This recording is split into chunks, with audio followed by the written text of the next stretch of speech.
Welcome to the conversation that most modern Christians are too afraid to have. We talk about the church as if it's one big happy family, but history tells a different story. In 451 AD, at the Council of Chalcedon, the world split. On one side, you had the Roman Empire and the growing power of the Catholic influence.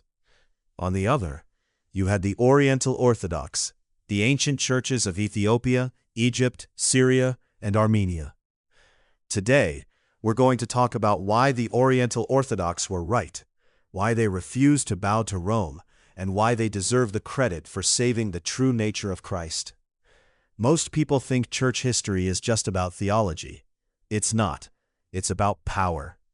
In 451 AD, Rome and Constantinople wanted to control the narrative. They wanted a religion that fit their imperial politics. But the Oriental Orthodox fathers, the lions of the faith, said no.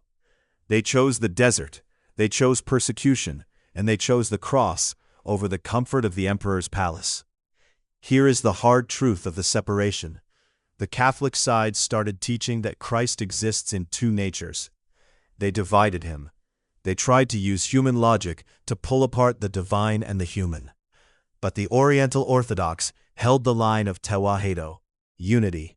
They taught the Miaphysite view, that Christ is one incarnate nature, not two separate things living in one body, but a perfect, inseparable union. Like fire and iron, when the iron is in the furnace, you cannot strike the iron without striking the fire. They are one. The Oriental Orthodox didn't just disagree, they protected the mystery of God from being turned into a science experiment by the West. Why do we give more credit to the Oriental Orthodox? Because they are the remnant. While the Catholic Church grew into a massive political machine, the Oriental Orthodox stayed in the mountains and the caves. They kept the Gaias and the Coptic mysteries alive. They didn't change their clothes to match the 21st century.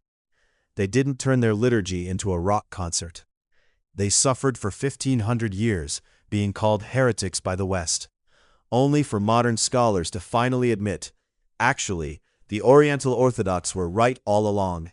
It was just a misunderstanding of language. But it wasn't a misunderstanding for us. It was a stand for the truth.